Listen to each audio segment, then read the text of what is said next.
This is BBC4. The next programme contains some strong language. Hello and welcome to a special edition of Screenwipe from Hollywood. Honestly, I have to do that because the Hollywood sign itself is copyrighted, and for me to allow it to appear on screen would cost us thousands of dollars. I can, however, call the people who own the copyright a bunch of money-grabbing bastards for nothing. That's showbiz.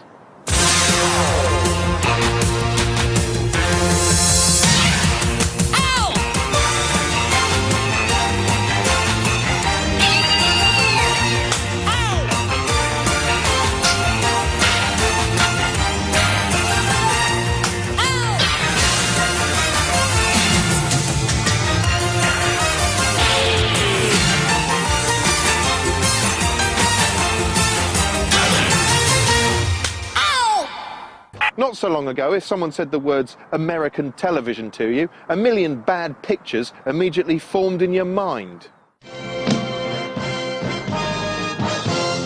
Soft focus soaps starring shoulder pads instead of people, whooping inbreds tossing cars over swamps, sitcoms half as funny as breaking your jaw on a door frame, and shape-shifting festival of idiocy, Manimal. Help me! Today, all that's changed, and it's painfully obvious that most of the American shows that make it onto our screens make British TV look like, well, a load of old tut, quite frankly. American TV has thrown off its shoddy reputation and is now widely regarded as some of the best and occasionally the worst TV in the world. So what can it teach us Brits, if anything? We'll get onto that in a minute, but first, because we're a British show doing a US special, let's kick things off with an absolutely pointless and needless "Woo, look, we're in America!" type montage, because apparently that's the law.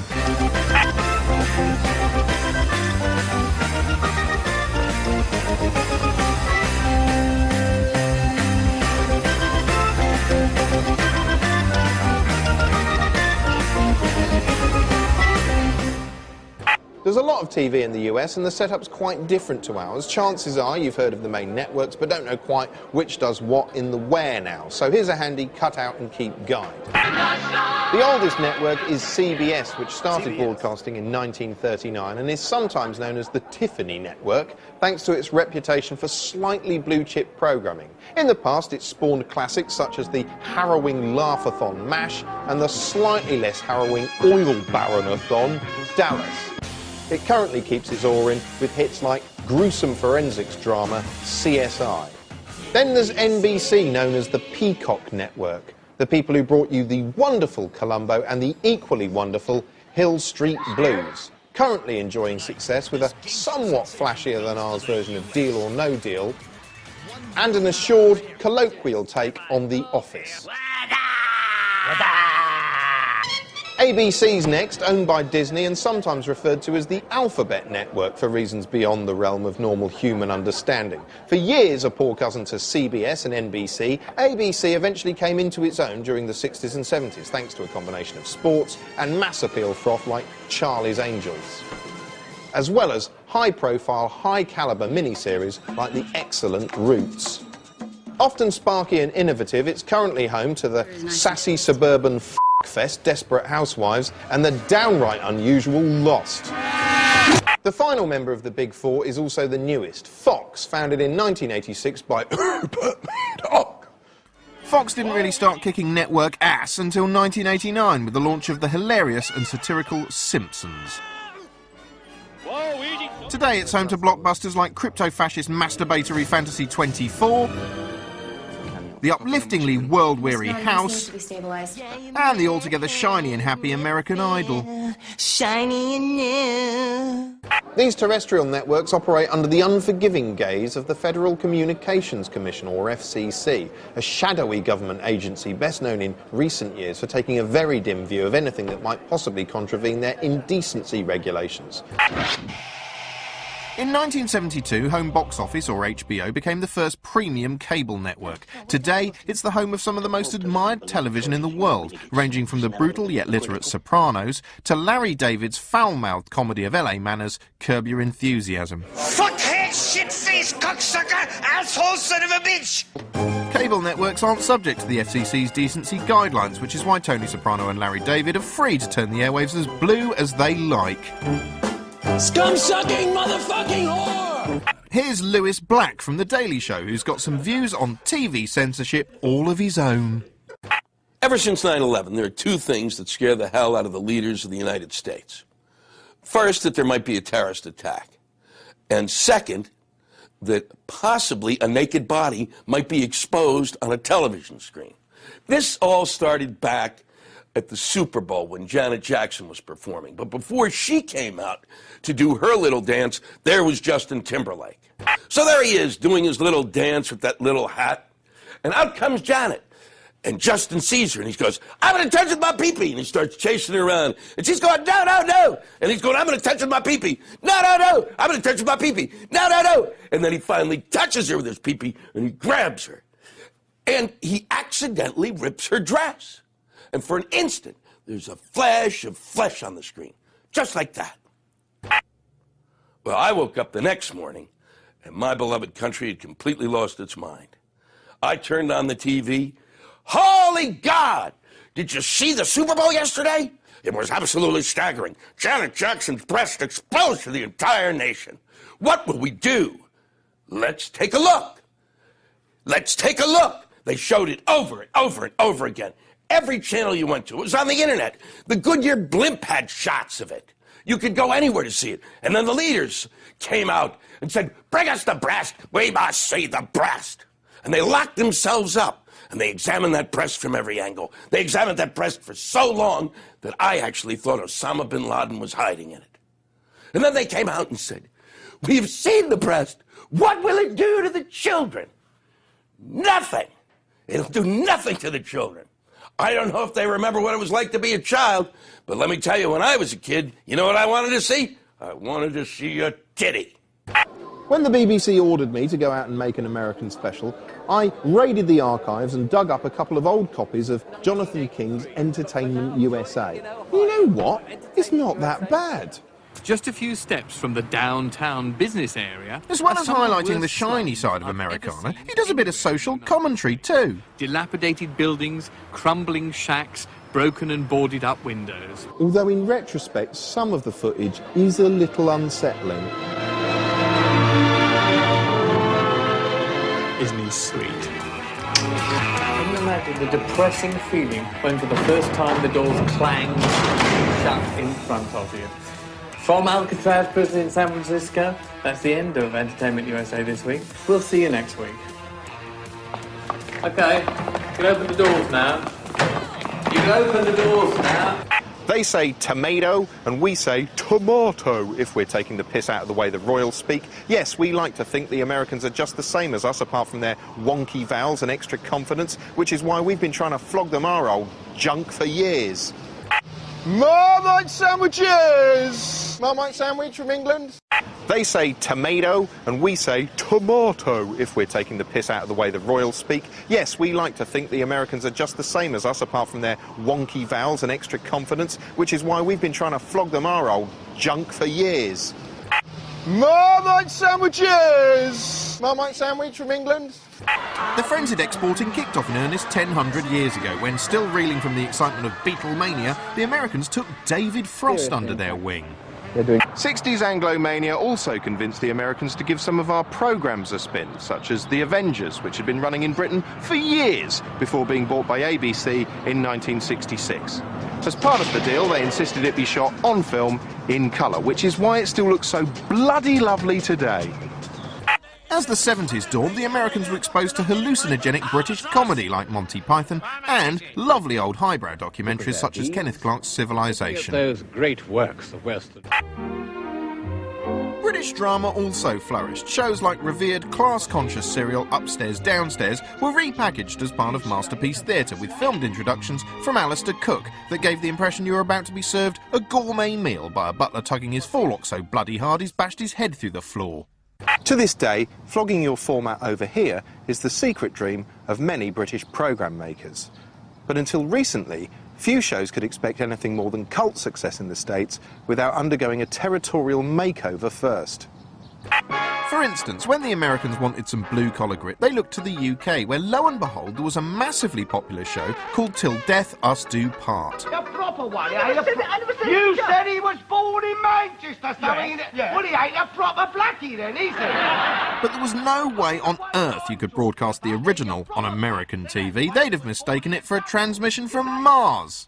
Instead, they remade it as All in the Family. Lovable racist Alf Garnett became lovable racist Archie Bunker. Mr. Davis, my daughter Gloria standing over there. Hello, Gloria. How are you? And her husband, Mike.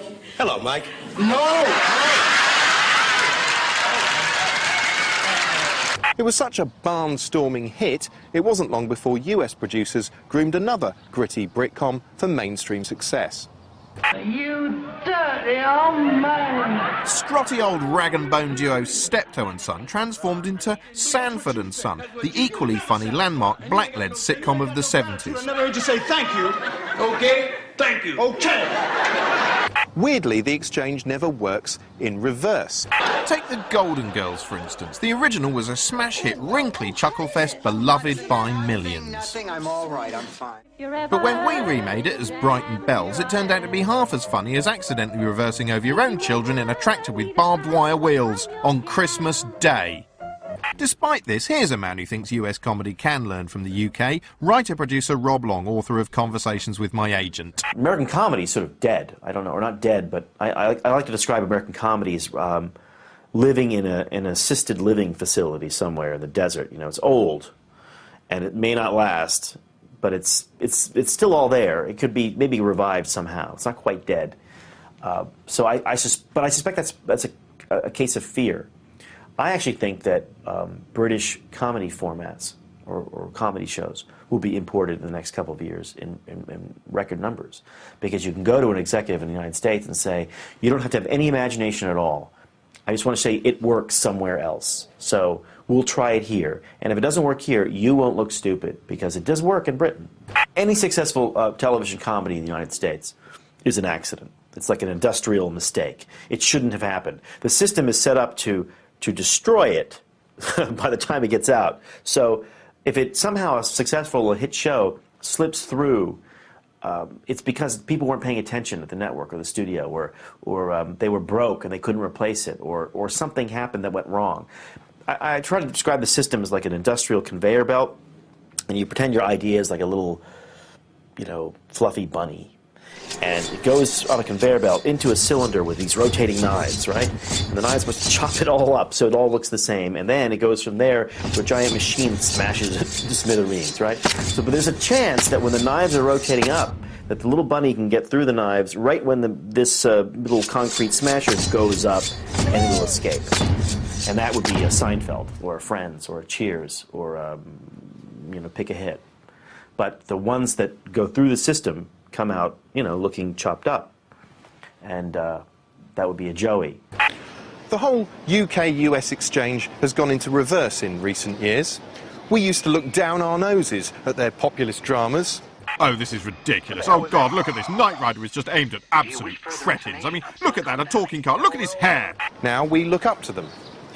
Oh, God, I mean, really, The Sopranos is so bloody brilliant. I have just pissed my own balls inside out. I don't believe any of this shit. We used to import their tacky game show formats. If you were to walk out... Formats like the Jolly and Anodyne Family Feud, which we remade as Family Fortunes. Okay. Now we're the ones selling tacky game show formats to them. Flip on the TV over here and British entertainment formats are all over it, like a rash that married a virus. Current excruciating hit America's Got Talent, for instance, comes from evil British genius Simon Cowell and features this big English tit. You belong on the end of a pier. So, are there any other UK shows we can flog our Yankee cousins? Well, to find out, we subjected a focus group of average Americans to some British TV they might not have seen yet. OK, this is a clip from a show called Bullseye. It's a bullseye! And here's your host, sit around all day and still lose weight with this computerised 6-function Carl Lewis exercise bike. Tonight's star prize. 1. 20. Okay, so that was Bullseye. What did you make to that, anyone? Is the entire premise of the show based on darts? Yeah.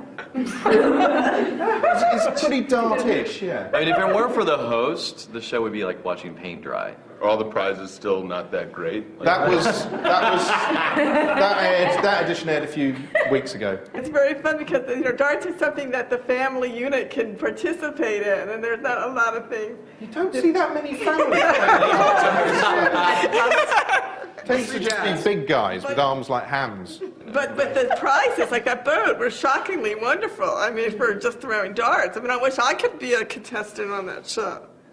Okay, what you're going to see now is a very, very popular daytime quiz show. Goes out every day. It's called Countdown. Consonant, please. Thank you, Jack. C. And another one, please. Right, here we go, chaps.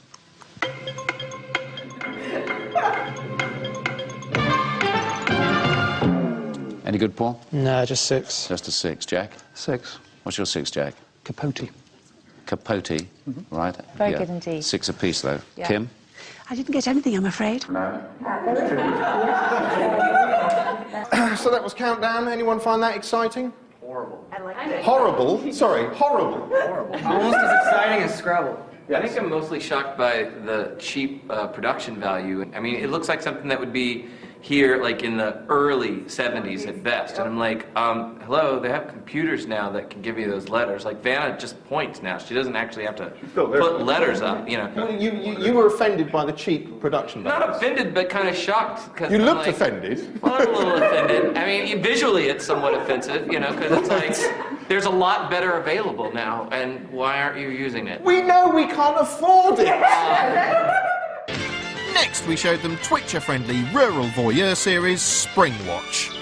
Meanwhile, back at the nest box, which appears to be empty because the youngsters have fled. Look, this is a male. I hate to tell you, but a moment ago, in fact, while the Cuckoo film was on, the badgers were out. But there is no... I see no badger, as they sign say. of them now. No. What did you make to that, anyone? Oh, sorry, you put your hand up straight up there. I feel like I was at a friend's place watching a slideshow that was not going to end for several hours. I don't know. It was very cheesy, I would say. Does anyone have any ideas on how you would adapt that for the US market? Drama.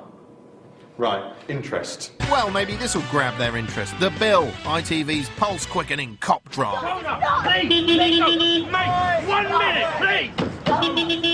Relocate to the pavements. Relocate to the pavement now, please. Just excuse us for 1 minute. Yeah. Shall I do all this? So now we're supposed to be relationship counselors in this job too. It really winds me up. Everything winds you up right now. No, I'm sorry for being snappy with you earlier. What is it with you and Emma anyway? Me and Emma? Nothing, just good friends. Oh, yeah? Yeah. Trust me, I'm a free agent. Yeah, me too. Who thought that was any good whatsoever? What were you saying? I thought it was a comedy just because, like, the super bad acting and the super cheapness and super low quality of everything. So it's hard to buy into the drama aspect of it. Yeah, it felt like a guess. send-up, you know? I mean, I would want to see more of it. It just felt like it was some sort of almost mockumentary play on, you know, these sort of drama shows. Like, even Between the Cops is, like, what's their relationship about, you know? I mean, it's like he's about to lay a kiss on the guy, or what's going on, you know? Sounds like what they really want is more realism. Well, thank God for that, because it doesn't come more realistic than this, EastEnders. Any chance of a brew, Dorothy? I'm spitting feathers here, love. I'm sorry, you'll have to make your own. What is your problem? Slagging me off over the Vic ain't enough for you. You come round to finish the job. Wait a minute, I've what? had enough of you. You're doing my head in. Listen to no, me! No, you listen to me.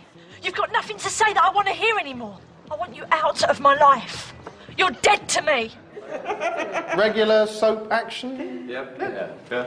I like it better than our soaps. Our soaps are, everyone has a shitload of makeup on. She didn't look like she had any makeup on, and everyone looked, once again, quite normal. And I like that. Most soaps are so overdone, and the characters are so gorgeous, it's like they're painted. The acting is much better in this than our soap operas. Our soap operas, we had this long dramatic pause after every sentence for some reason, which While they're is never remembering that way in real life.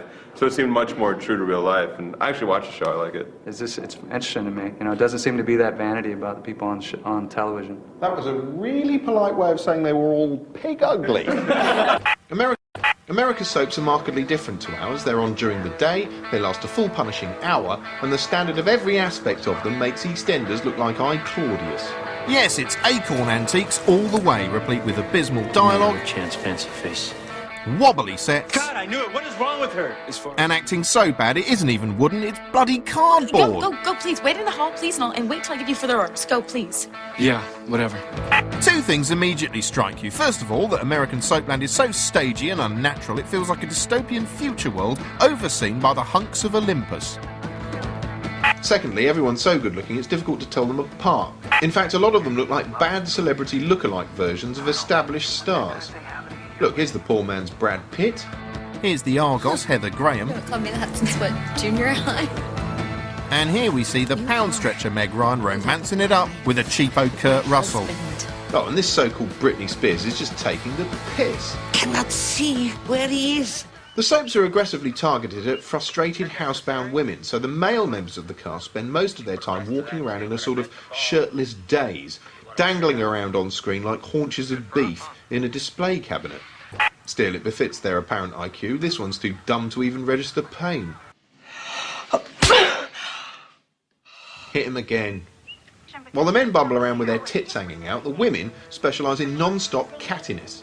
Look, honey, if you can't keep up with today's technology, don't blame your failures and your mistakes on me.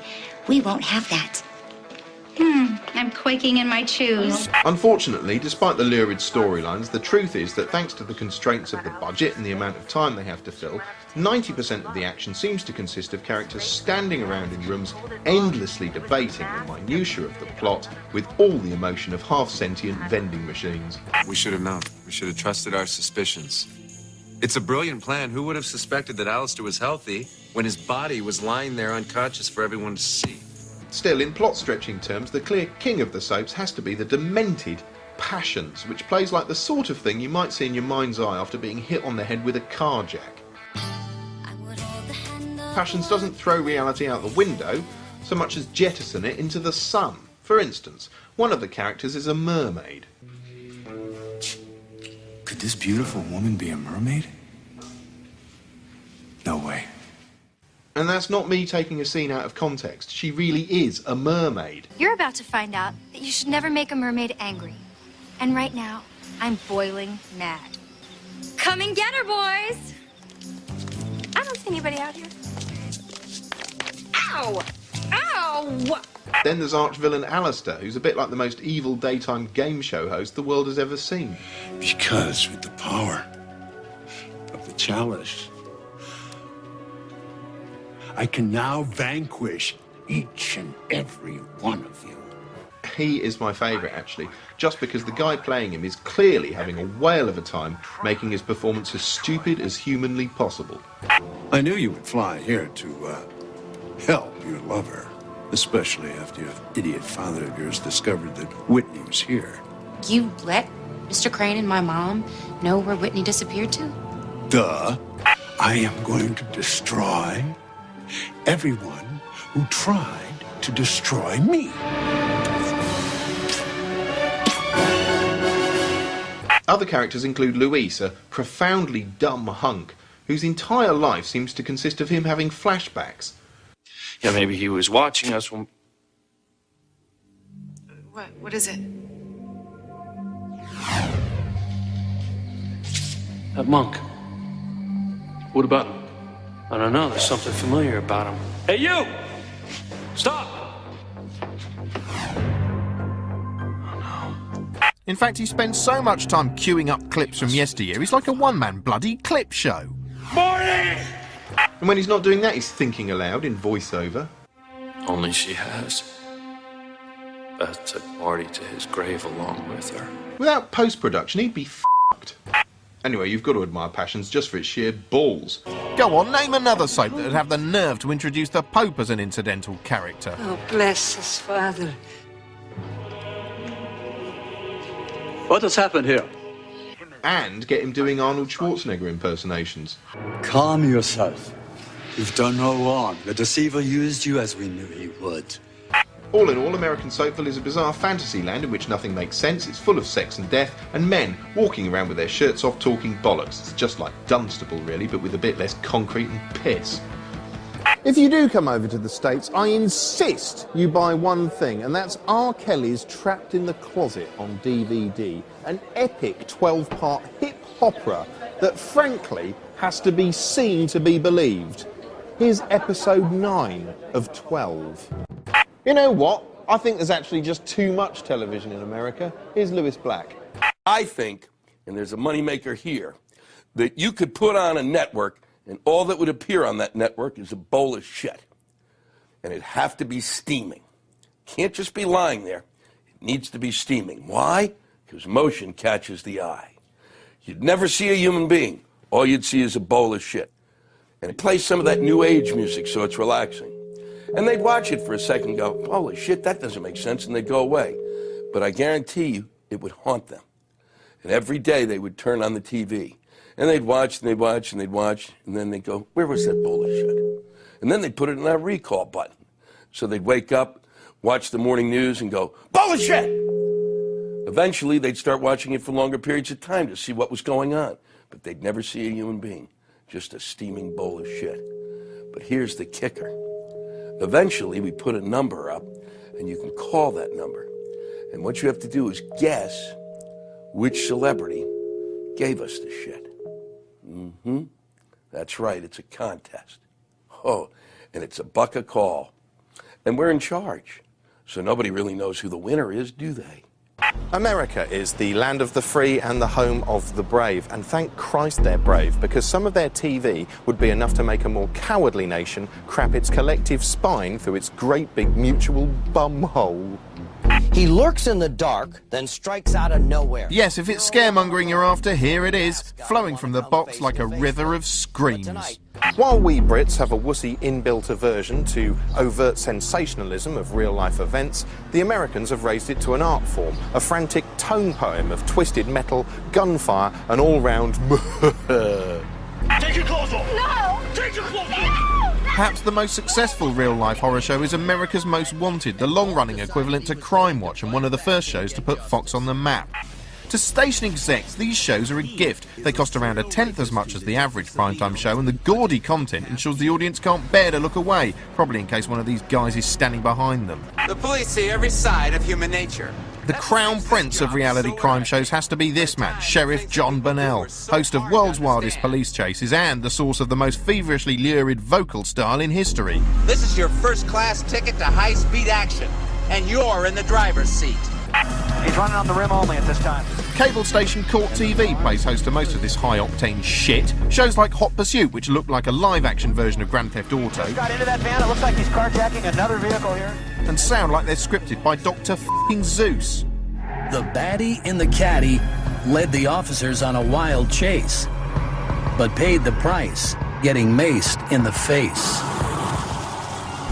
Still, gut-wrenching though they may be, since 9/11 all these shootouts and car chases feel like quaint slapstick compared to the dread spectre of terrorism. Perhaps the most startling example is the Showtime miniseries Sleeper Cell, a jarring, torn from today's headlines tale of terrorists at large, which played like a cross between an intelligent Robert Fisk article and a very bad episode of The A-Team. But it's not just drama that's frightening. US advertisers are unashamedly eager to set you shivering so much you shake all the coins out of your own pockets. And if that's not enough, the breakneck list of potential side effects should have you reaching for the heart pills in no time. People taking MAOIs or thiouridazine or who have uncontrolled glaucoma should not take Cymbalta. Tell your doctor if your depression worsens or you have thoughts of suicide. With all this panic juice sloshing around the screens, you'd expect the Americans to be permanently jumpy and neurotic. But weirdly, the exact opposite seems to be true. Yes, it's a cliche, but it's true. One of the first things you notice about Americans is how laid back and friendly they are. All right, you big American fucker. Here I am. Check this lot out, for example. Yes, even on doomy, jackbooted Fox News, the presenters chum it up like nobody's business. Just a little bit, Tiki. Come on, please. And that's when the terror alert's elevated. When it's neutral, they sit around in their pants playing Kaplunk. When our newsreaders try to relax, they just look awkward, like they've accidentally shat themselves and don't want to let on. So how do they do it? Leaping from unbridled fear 1 minute to unbuttoned how's-it-hangingness the next. How do the Americans retain their sanity? I don't f***ing know. Go and ask a sociologist. Go on, go and phone one up. British TV may be drowning in F-words and innuendo, but surely that's preferable to the shameless ghoulishness of much of American television. Take this delightful slice of primetime fare, NBC's To Catch a Predator. They drive up to our door, then they're dragged into court. Can online predators be taken off the streets? Tonight, in To Catch a Predator. Yes, it's a hidden camera investigation with delicious overtones of entrapment, in which a bunch of crusaders from an outfit with the apparently unironic title Perverted Justice pose as underage teens in internet chat rooms. They make contact with sweaty palmed men. Not believe that I'm actually thinking about blanking your blank. Then they reel them into a house filled with cameras and the news media's answer to Jeremy Beadle. But instead of being greeted by a child, he meets me. Did you have a hard time finding the place? Not at all. How are you today? Good, how are you? I'm doing good. What can I do for you? Like most of the men who come in the door, this man agrees to talk. He may think I'm a cop. At first, I don't tell him who I am. Most of the fun, and okay, it's a news programme, but come on, it's definitely entertainment. Most of the fun comes from watching the men's bewildered expressions the moment Captain Righteous steps into the room. That's nothing compared with what happens when he starts reading the transcripts of their web conversations out loud and the feeble excuses start flying. You ask her if she's horny. What's wrong with that? You ask if she does anal. It's a question. I was actually just going to stop by here to let her know that I wasn't going to be here because I have to go meet with other people. Wait a minute.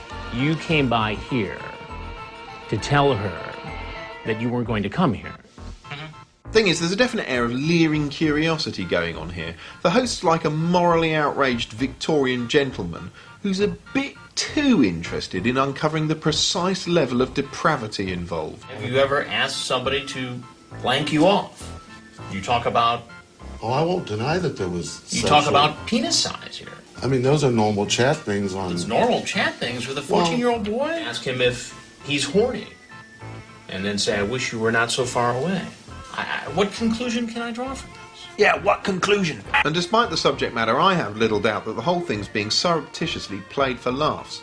In fact, you half expect to see them popping up in a little inset box in the corner, laughing about it all with the host in the studio afterwards. I gotta finish getting changed, okay? Huh?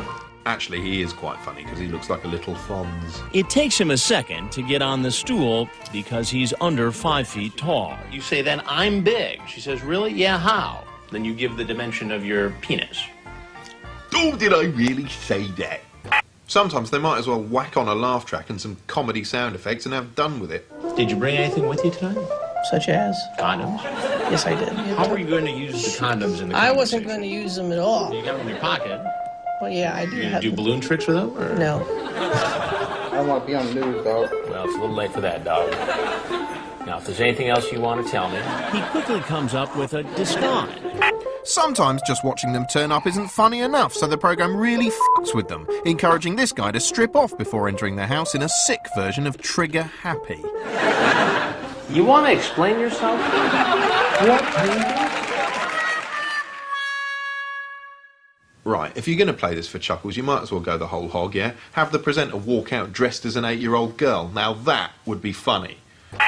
The potential predators aren't just there as stooges for a hidden camera fun fest. This is justice in action, so the moment they step outside, Chewbacca attacks them. Police on the ground! Yes, the police are cooperating with the show every step of the way. In fact, they even make it legally possible for the show to work at all. Get on the ground! In Ohio, in order for prosecutors to file the most serious charges, a police officer needs to be involved in the online chat or phone conversation. Since, in this case, perverted justice members are the decoys, the Sheriff's Department temporarily deputized the PJ volunteers who were in our house. Next week, perverted justice are granted temporary hangman's rights, and the fun really begins. Even when the men are tossed in the back of the cop car, the laughs keep coming, because the cameras are still on hand to record every sorry detail of what happens next. When the detective takes off the handcuffs so the man can sign his statement, he grabs the pen and makes a half-hearted attempt to stab himself. Put your hand behind your back. You better behave, right? Was it a threat?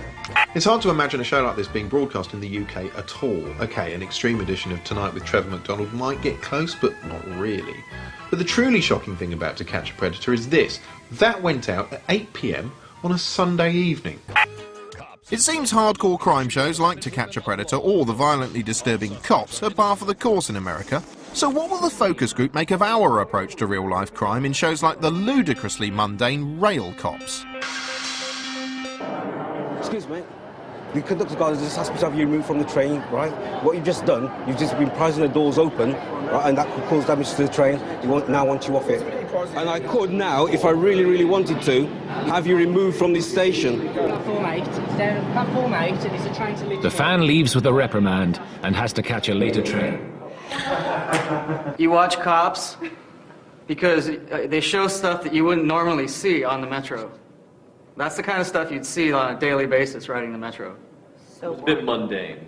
How would that differ from the portrayal of the police you'd see on TV over Our here? cops are hardcore. They like wrestle people to the ground, and there's shootings and, you know, crazy people running on LSD and stuff. So that was really boring as far as a cop show, like a reality cop show. Ours are much more excited. I have actually got another bit of real cop action, but it's possibly even more mundane than that. Is that an assault? Did your wife put kebab stained hand on you? You know, she caught me with a nail then. In the car as we were driving past.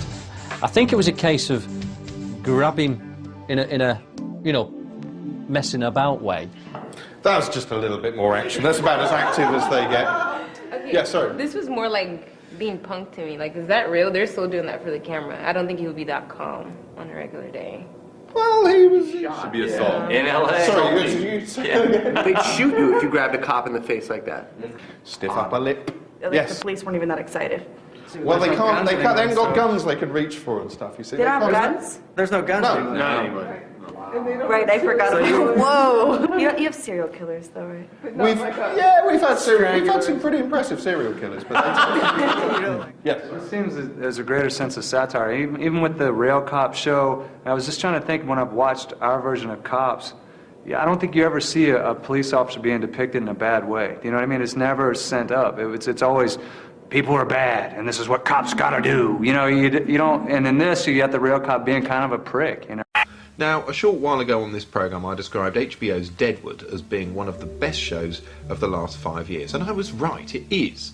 But it isn't the best, because the best show of the last 5 years, possibly even the last 10 years or 20 years come to that, is another HBO show, not as well known, called The Wire. The Wire is quite simply a stunning piece of work. Dip into it for 5 minutes and you could be forgiven for thinking it's just another cop show, but you'd be so wrong you might as well hurl yourself into a great big bloody bin. That's him there in the orange. At its core, it's a drama dealing with the ongoing war of attrition between cops and drug dealers on the streets of contemporary Baltimore. Ever heard on a wiretap. But it's more than that. It's not a simple goodies versus baddies melodrama. And it actually physically pains me to use this phrase because anyone who uses it sounds like an absolute tosser. But it is truly multi-layered. Every character in the programme is trapped somehow, be it within the bureaucratic confines of the police department. So what can I tell you? If this case doesn't fall, we're all going to be stepping on our dicks trying to explain what happened. Or the unforgiving brutality of the street. You think you fucked up now? What's up? Look what they did to my ride. I'll do it or don't, but I got some place to be. Police and the drug gangs are presented as two distinct networks, each with their own power structure, internal political wranglings. Do the chair know we gonna look like some punk-ass bitches out there? Motherfucker, I will punk your ass. Yo, Frank. What? And enforced compromises for everyone I involved. understand. If I have to throw Burrell a scapegoat or two, I got what to throw. Both of them are regularly shat on by the only truly powerful forces in the programme, which lurk somewhere at the top and are only concerned with lining their own pockets or covering their arses. It's a serial that unfolds slowly and dramatically like a novel, which isn't surprising because that was actually its creator's intention. Speaking of creators, the show was created by a former police reporter, David Simon, working in conjunction with a former homicide detective. And as you might imagine, this gives it an air of authenticity that's largely unmatched in TV drama. It's also an angry and intelligent show that offers no easy solution to the problems that it focuses on. For instance, in Season 3, a police chief, frustrated by the never-ending cycle of violence, introduces a highly unofficial safe zone for drug use in a bid to shift dealers from the corners, a move he likens to the concession allowing public drinking from brown bags. Not that the show presents drug use as being without consequence, in fact quite the reverse. Are you sure this guy wants to be selling you weight? The characterisation across the whole series is absolutely rock solid, which given the huge number of characters involved is an amazing achievement. Performances too are almost uniformly brilliant. Picking out a couple of the cast for special praise feels almost unfair, but you know what, I am unfair, so I'm going to do it anyway. Snitching bugs. Particularly worthy of note are Michael K. Williams playing idiosyncratic bandit Omar, Andre Royo as shambolic crackhead Bubbles, and Brixton's very own Idris Elba as brooding, charismatic drug lord Stringer Bell. I ain't gonna hold out. All right, man, double the muscle on every stash we got. And if the man coming, make ready for the man. Bloody good accent there as well. He's not the only Brit in the cast, incidentally. Dominic West plays lead cop Jimmy McNulty with a slightly less convincing accent, but what the hell, this show's so good it could literally fart in my face and I'd still love it. You can get the first 2 seasons of The Wire on DVD, and Season 3 has just been released in the US. Season 4, meanwhile, should be airing later this year on FX here in the UK. If you like good drama, you have absolutely no excuse for not indulging in this. It is just f***ing brilliant.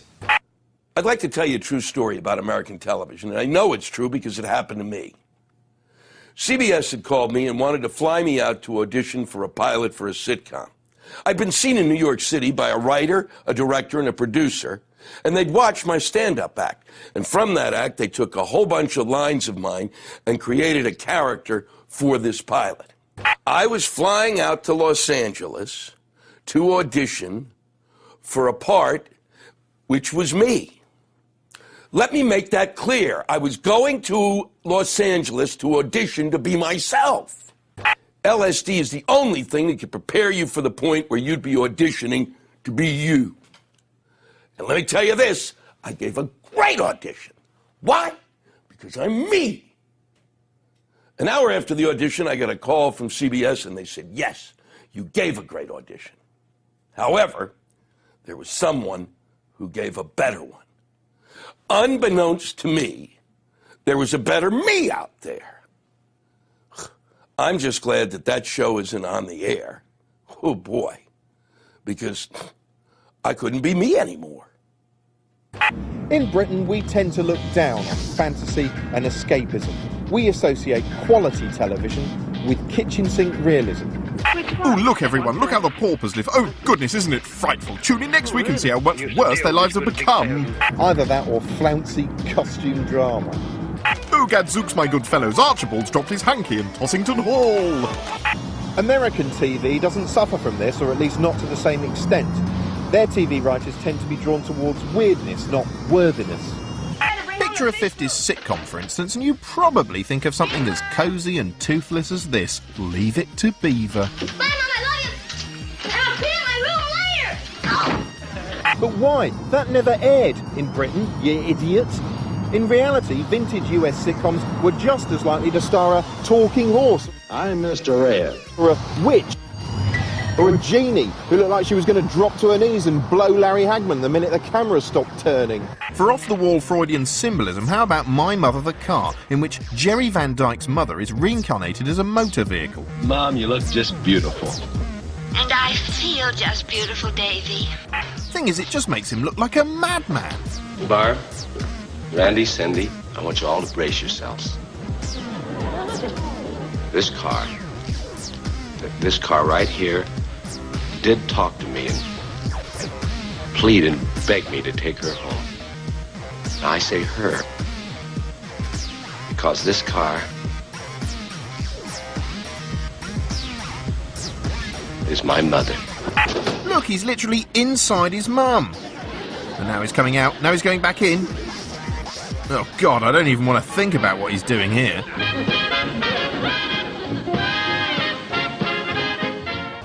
For my money, the king of TV oddity hails from the 1950s. Yes, The Twilight Zone, Rod Serling's classic Twist in the Tail serial, which used sci-fi as a kind of cloaking device to sneak a starkly anti-nuclear message onto Cold War screens.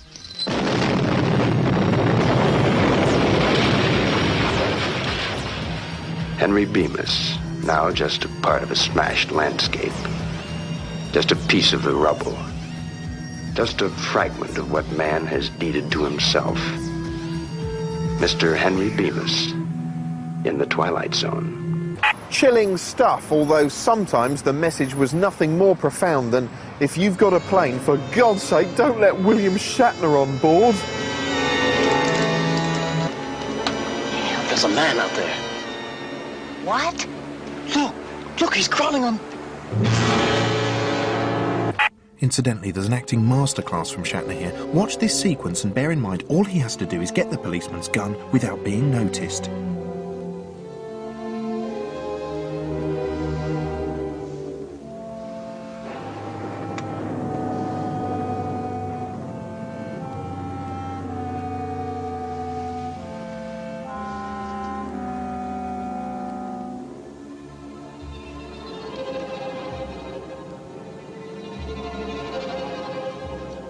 Brilliant. You'll find further outright lunacy in that great American institution, the Novelty Crime Fighter series. Live-action cartoons like the campy Batman made about as much sense as a polythene sandwich, but were fun all the way. They later evolved into man-made marvels like the absurd Knight Rider or this Automan. Oh, come on, he's a hologram as if. This is just nonsense. In fact, on a scale of 1 to 10, think of me as an 11. Well, yes, it is nonsense, and it flopped, as did Manimal. The point is, at least they tried Manimal. No one said, hey, can we make a hospital drama instead? No. They said, you mean the guy turns into a snake? That's fucking awesome! They dared to dream.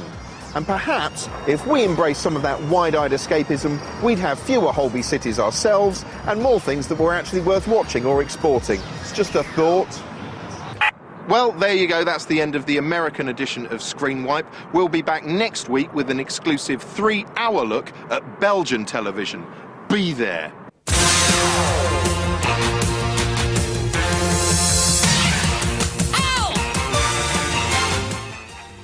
Tonight, Ben Anderson holidays in the danger zones of El Salvador, Honduras and Panama to find out what life's like now the Americans have moved out. Stay with us.